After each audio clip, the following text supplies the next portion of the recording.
रायगड महाराष्ट्रासह देश विदेशातील ताज्या बातम्या पाहण्यासाठी मॅक्स इंडिया लाईव्ह चॅनलला सबस्क्राईब करा आणि बेल आयकॉन दाबायला विसरू नका।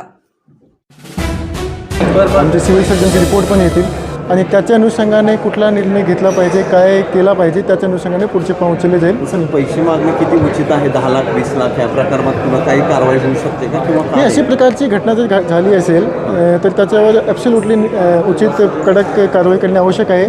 पण त्याच्यावर मला कुठल्याही प्रकारचे भाष्य करण्याच्या आधी माझ्याकडे रिपोर्ट येणे आवश्यक आहे। तर एकदा आमच्याकडे सिव्हिल सर्जनची रिपोर्ट आली तर त्याच्यामध्ये निष्कर्ष येतील की खऱ्या अर्थाने त्या ठिकाणी काय काय झाला होता।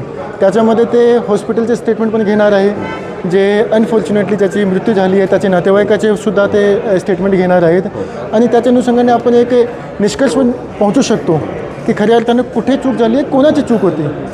तर त्याच्या अनुषंगाने पुढचे पाऊल उचलले जाईल, उचित निर्णय घेतले जाईल। उचित जर आवश्यकता लागली की खऱ्या अर्थाने नेग्लिजन्स होता तर त्याच्या अनुषंगाने कारवाई पण प्रस्तावित करू शकतो। मेडिकल हब आहे सर, यामध्ये किती दिवस नाही, आम्हाला 2 दिवसामध्ये रिपोर्ट देण्यासाठी आम्ही सांगितलं आहे सिव्हिल सर्जनला। 2 दिवस लागतात, जास्त काही याच्यामध्ये वेळ लागत नाही आहे।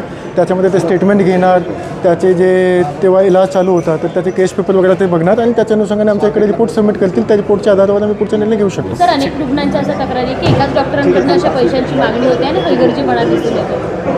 हां, नाही, मला याच्याबद्दलही मला सांगितलं गेलेलं आहे। तर आपण आमच्या जेव्हा सिव्हिल सर्जन याची चौकशी करतील किंवा त्या हॉस्पिटलमध्ये जातील तर त्यांना आम्ही हाही निर्देशित केलेलं आहे की त्या ठिकाणी जे बाकीचे पेशंट आहेत त्यांनी थोडे स्टेटमेंट त्याचेही विचारून घ्यावा, जेणेकरून आपल्याला एकूण काय पद्धतीने परिस्थिती चालू आहे त्याच्या लक्षात एक्झॅक्टली येणार आहे। तर काय कारवाई होऊ शकते हॉस्पिटल? आता आम्ही त्याच्यासोबत त्याच्याबद्दल भाष्य करणे बरोबर राहणार नाही, कारण रिपोर्ट आधी येणे आमच्यासमोर आवश्यक आहे। सर, खरं तर पुणे हे मेडिकल हब म्हणून पूर्णपणे अख्ख्या जगामध्ये प्रसिद्ध आहे आणि अशा पद्धतीनं जर काही घटना घडत असतील तर पुण्याला हा कलंक लागू शकतो। आणि कलेक्टर म्हणून तुमची सगळ्यात मोठी जबाबदारी अशी आहे की अशा लोकांना मुजोरीपणा जे करतात त्यांच्यावर कडक कारवाई करा। डेफिनेटली, म्हणूनच आपण इमिडिएटली पाऊल उचललेले आहे आणि योग्यची टीम पण स्थापित केलेली आहे आणि तुमचं बोलणं पण बरोबर आहे। पुण्याला आपण तसाही टुरिझम स्थळ म्हणून आता डेव्हलप करण्याचा नवीन आपला एक विजन घेतलेला आहे। आदरणीय दादांचाही ते विजन आहे आणि त्याच्यामध्ये मेडिकल टुरिझम एक मोठा भाग आहे, ज्यासाठी मात्र आपल्या देशाचे आणि बाहेरच्या देशाचे पण येतात।